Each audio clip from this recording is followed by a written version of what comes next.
নমস্কার বন্ধুরা, পম্পা কিচেন থেকে সকলকে জানাই স্বাগত।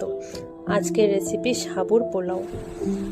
আমি একটা বাটিতে সাবু নিয়েছি, ভালো করে ধুয়ে ওভেনটা জ্বালিয়ে দিলাম। কড়াই বসিয়ে দিয়ে তেল দিয়ে দিয়েছি।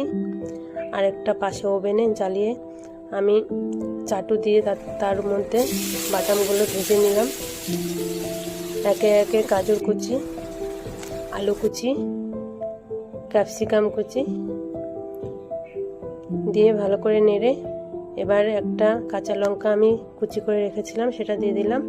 স্বাদ মতো লবণ দিয়ে দিলাম। কিশমিশ কাজু ছড়িয়ে দিলাম।